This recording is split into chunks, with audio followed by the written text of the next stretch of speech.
చరణ్ ఉపాసన నిర్ణయంపై మెగాస్టార్ ప్రశంసలు. ఏంటనుకుంటున్నారా?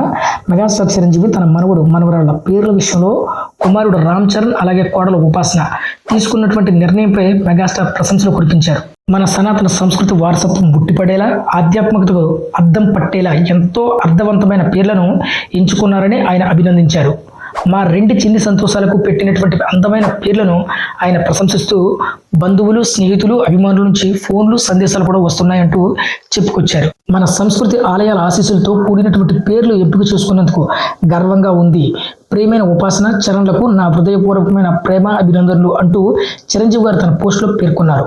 ఆ పేర్లలో భక్తి, సాంస్కృతిక స్మృతి, తరతరాలుగా మనల్ని నడిపిస్తున్నటువంటి దైవిక కరుణ ఉన్నాయని, అలాగే మనవరాలు అనిర్వాకు తన నాయనమ్మ అంజనాదేవి పేరులో దేవి అని చేర్చడం ఎంతో సంతోషాన్ని ఇచ్చిందని ఆయన పేర్కొన్నారు. ఇది చరణ్ ఆలోచన విధానానికి నిదర్శనమని ఆయన హర్షాభావం వ్యక్తం చేశారు. ఆ చిన్నారులపై దేవాశీస్సులు ఎల్లప్పుడూ ఉండాలని ఆకాంక్షించారు. కాగా రామ్ చరణ్ ఉపాసన దంపతులు ఇటీవల కవల పిల్లలు జన్మించిన విషయం అందరికీ తెలిసిందే.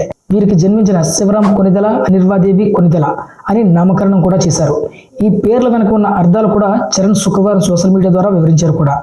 జనవరి 31న జన్మించినటువంటి ఈ కవలల్లో చరణ్ ఉపాసన దంపతులు రెండవసారి తల్లిదండ్రులయ్యారు. మొదటిగా క్లీంకారా అనే పేరు గురించి మాట్లాడితే ఇది ఆధునిక శైలిలో వినిపించేటువంటి ప్రత్యేకమైన పేరు. శబ్దానికి ఒక రాయల్టీ టచ్ ఉండగా భవిష్యత్తులో ఆ పిల్లల ప్రత్యేకతను ప్రతిబింబించేలా అనిపిస్తూ ఉంటుంది. ఇక శివరాం కొనిదెల అనే పేరు వెనుక ఉన్నటువంటి భావం మరింత అర్థవంతం. మెగాస్టార్ అసలు పేరులోని శివ అనే పదాన్ని, రామ్ చరణ్ పేరులో రామ్ అనే పదాన్ని కలిపి రూపొందించినటువంటి ఈ పేరు కుటుంబ వారసత్వాన్ని ప్రతిబింబిస్తుంది. ఇది కేవలం పేరుగా కాదు, ఒక తరం నుంచి మరో తరానికి వెళ్లే గౌరవంగా మనం ఒక చిహ్నంగా కూడా భావించవచ్చు.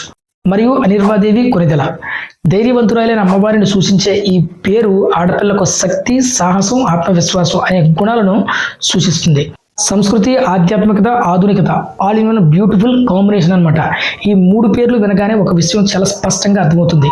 ఇది కేవలం పేర్లు పెట్టడం కాదు, భావాల్లో అలాగే వారసత్వాన్ని, దైవ ఆశీస్సులు పిల్లల జీవితాల్లో నాటడం అనమాట.